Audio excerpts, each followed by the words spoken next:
Hi guys! So I'm making this video today because I got on the Indy Pop Con Facebook page the other day and saw that they had gotten 2 4-day passes for Gen Con to give away. And how you got them was you either made a video that would make them cry or make them laugh. And I'm only funny when I'm spontaneous, but so at first I was thinking, oh, I can probably easily make them cry. And then I realized, oh, I'm going to make myself cry because the only ride that I had to Gen Con dropped last minute. So I'm not making this really for the contest. I'm making this because I've sat on the idea of making a video specifically about Indy Pop Con and how incredibly much it means to me. Because to me, it's not a con. Indy Pop Con is kind of a home away from home to me. And whenever I say that, people look at me really weirdly, like it's a 3-day convention. A con can't be a home for you, unless for some reason you live in the convention center, which that would be kind of weird. What people don't understand when it comes to conventions like Indy Pop Con, they don't end after the 3 days that they're in the convention center. Indy Pop Con is one of the only cons that I've been to where they are constantly hosting events outside of the con that people can come together and be fans and family and stay hyped for Indy Pop Con for more than the 3 days that it's hosted. And that was one of the things that I fell in love with Indy Pop Con first, because they kept holding events. And, well, I don't know if they held events the first year, but they were just hyping up everything.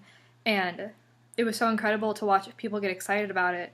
And I remember little Alexis in 2014, which doesn't seem that long ago, was looking up conventions in Indiana so I could go to my first convention because I'd never gone to a con before. And Indy Pop Con popped up and I was like, oh, I'm into pop culture. I like a lot of things. And I click on it. It said it was an indie. It was at the very end of May. I can't remember the dates right now. I have all of my badges packed up in my suitcase right now, ready to go to college. And I was like, oh, it's the perfect time. I'm going to be out of school, so I'll be able to go all 3 days. And so I bought my ticket for Christmas, was ready to go. I wasn't going to cosplay because the only money that I had went to the ticket. And I made a video basically about how excited I was about Indy Pop Con. And I was a stupid high schooler and posted it to the Indy Pop Con group page because I was like, oh, I want to help with the hype. Maybe this will hype some other people up. And some of the Indy Pop Con guys saw it. Some of the Indy Pop Con guys saw it, and I got a random message on YouTube saying, hey, you should message the Indy Pop Con Facebook page.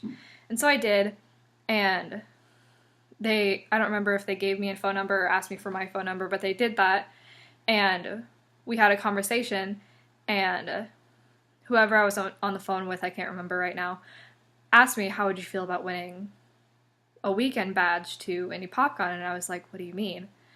And they said, well, you've been dubbed Indy Pop Con superfan.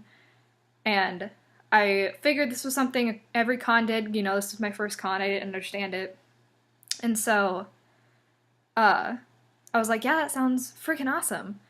And so what ended up happening was, I got the QR code for the free badge. I got the QR code for the free... So what ended up happening was I got the QR code for the free badge and I sold my other badge to one of my friends. And with that money, I was able to start cosplaying. And my first cosplay was horrible because I didn't know how to do makeup. And so I cosplayed as Lucy from Fairy Tale, and it was just horrendous.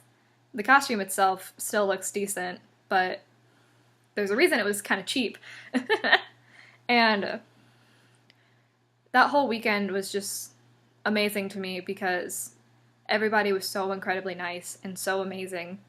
And I remember being there coming from a town with, I think, less than 200 people. It was so incredible being around thousands of people who shared the same passion that I shared, and just being able to freak out about people. And what still blows my mind to this day was, I think it happened Saturday, my friends that I brought with me and I were just walking around the dealer's hall, and some random guy that we were walking by pointed at me and said, "I saw your video, I liked it, you're cool," and then walked away. I still don't know who that guy was to this day, but I think about him every once in a while, just being like, so I met somebody who saw my video, who wasn't a convention head, and for some reason I still think that's really cool. And so, you know, I had participated in the cosplay contest. Of course, I still haven't won a cosplay contest, but what are you gonna do? And it was just so incredible because the applause was so great. And from that point on, I was like, I have to do this all the time. And cosplay has been a number one thing in my life now. That's kind of all I talk about besides Indy Pop Con. And I have all of these things planned, and whenever I get groups together, my friends are always just like, what's your driving force behind this? You know, expecting it to be, you know, to refine my craft or to impress somebody or something.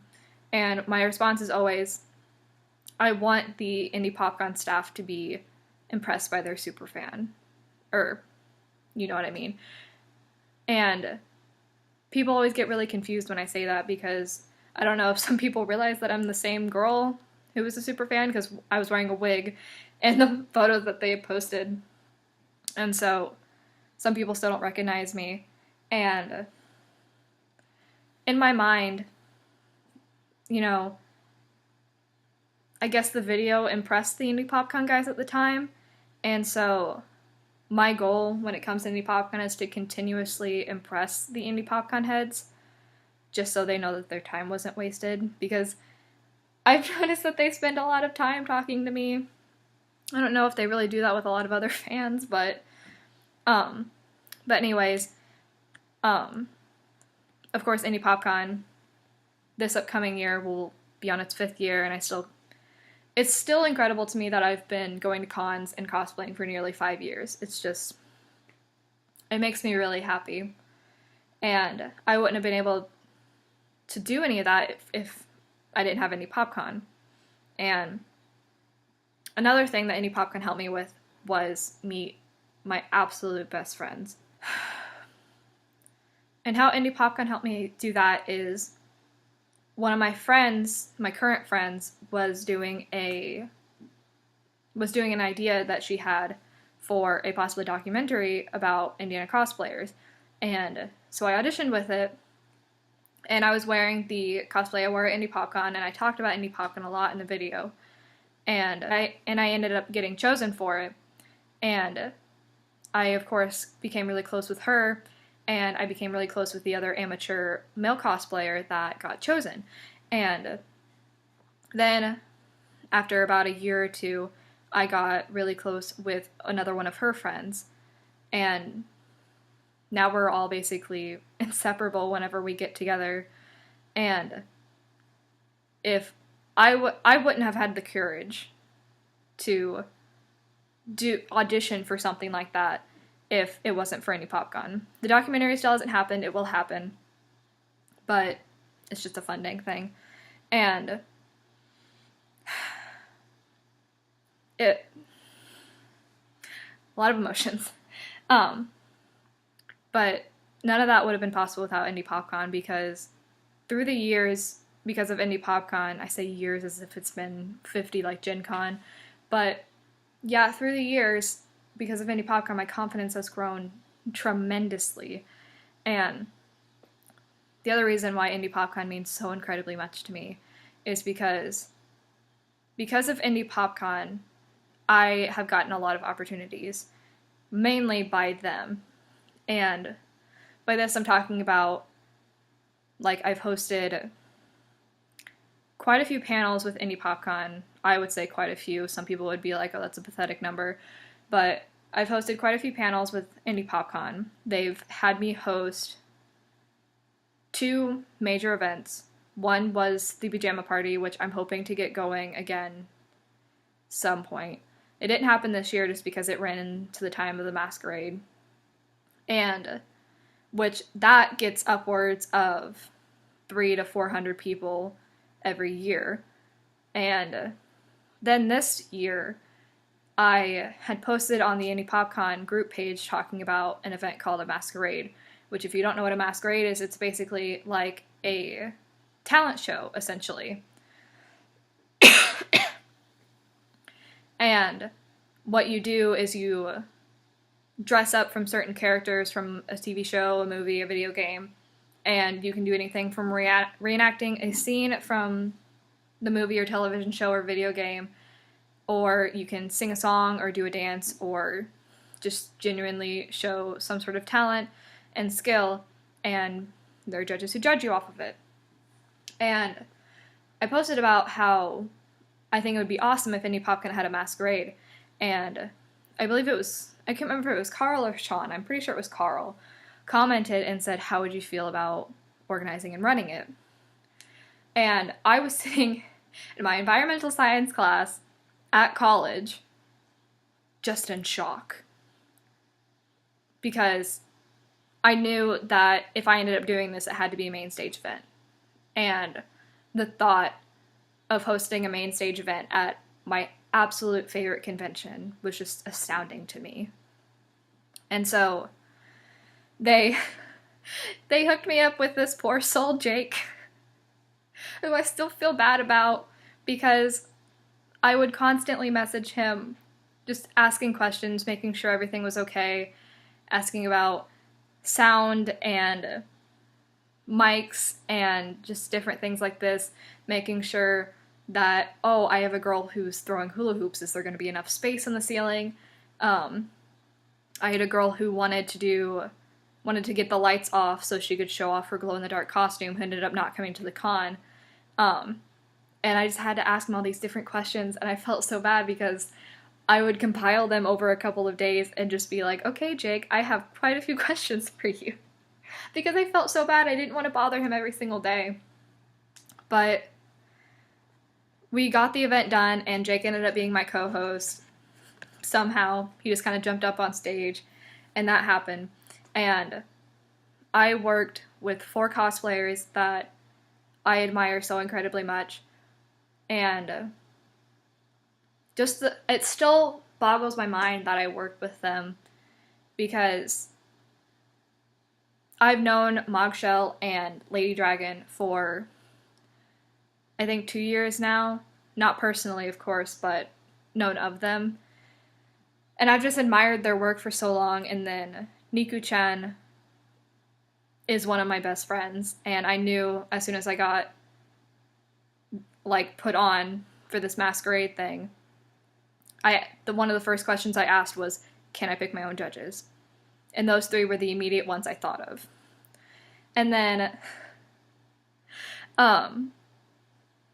it was Saturday of Indy Pop Con, and the cosplay guest, I believe her name was Hayden,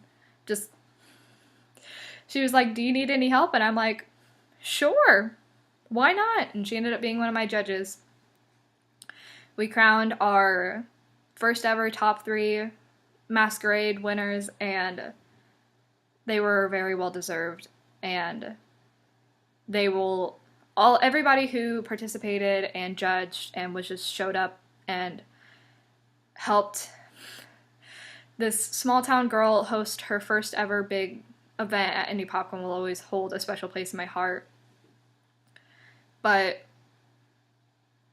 the memory about Indy Pop Con that I'll always hold close to me, and I'm going to try really hard not to cry when I talk about it, it was Sunday of the first Indy Pop Con, and it was the first time that Indy Pop Con had hosted a talkback. And I was being my goofy self and sitting in the front row because I admire these people so incredibly much, because even though I don't help with the con, I know how hard these people work, and so I wanted to sit there and hear what they had to say. I wanted to meet them, And I remember I wasn't asking questions, I wasn't making any statements because I was still very shy. And Carl looked at me and he said, "We should be asking you how your weekend was." And I was talking about how it was very good and it was incredible. And then Carl had to go do some situation and he knelt down in front of my chair and thanked me for making the video and being a fan of the con.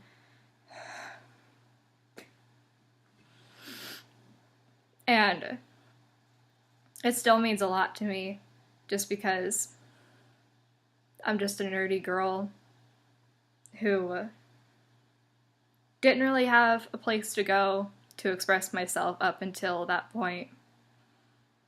And I've told everybody that no matter where I live, no matter what my situation is, I'm going to Indy Pop Con every single year.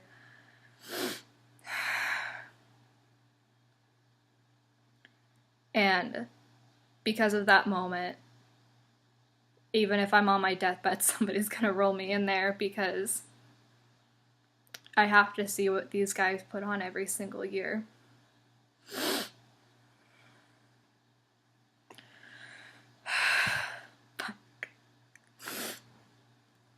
But Indy Pop Con will always mean the world to me. And being a small town nerd will never mean the same thing to me anymore that it meant to me 4 years ago.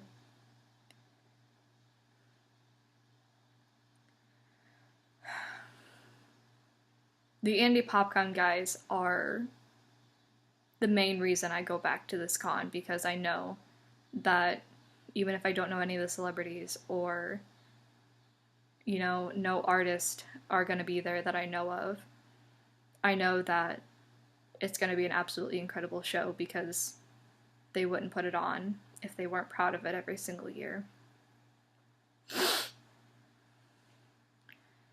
And just the amount of passion they put behind it just astounds me every single year.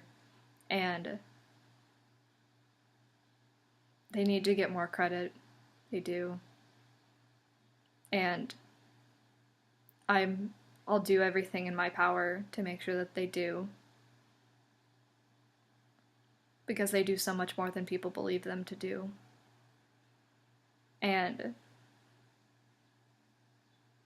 that's why Indy Pop Con means so much to me.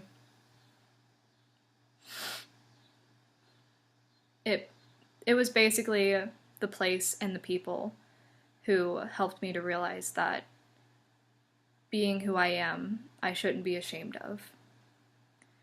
And I know that sounds really dumb.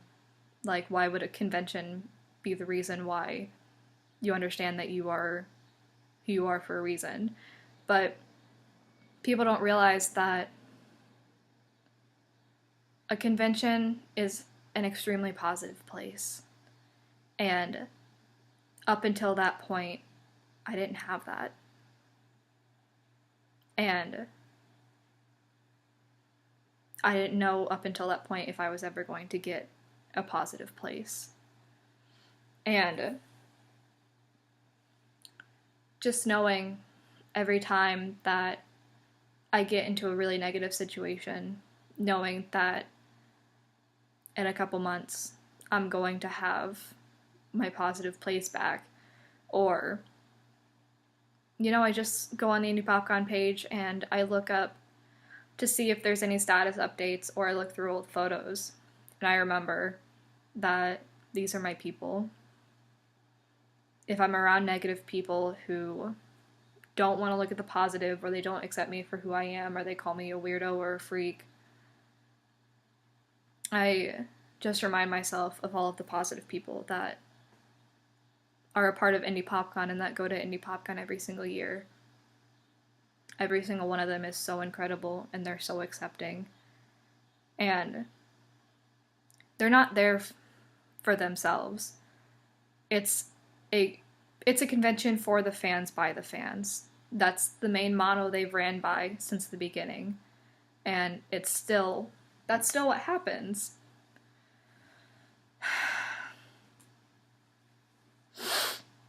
And this convention just means so incredibly much to me.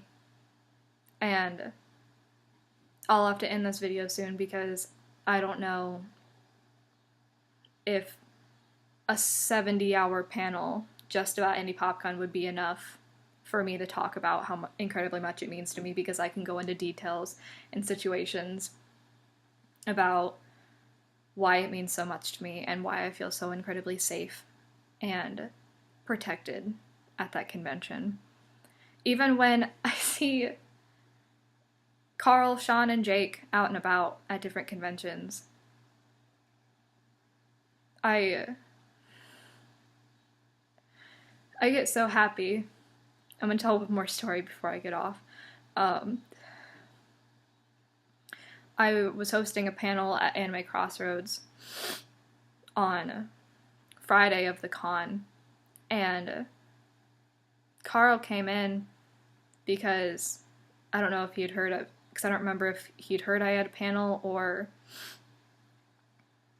if I told him or what, but he came in and I saw him and I said hi, and all he said was, I remember you being at the first Indy Pop Con and you've grown so much. And he doesn't know this, but as soon as he left, I cried on my panel table.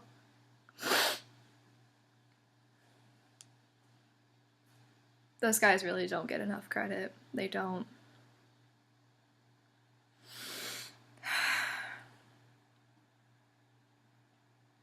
Like I said, all of the Indy Pop Con staff and crew and fans all have a special place in my heart, and I wish I knew all of them by name, but I'm hoping to start to learn all of their names. I just know the names of the people that I've mainly interacted with, and then a couple others that I constantly see on the group page. But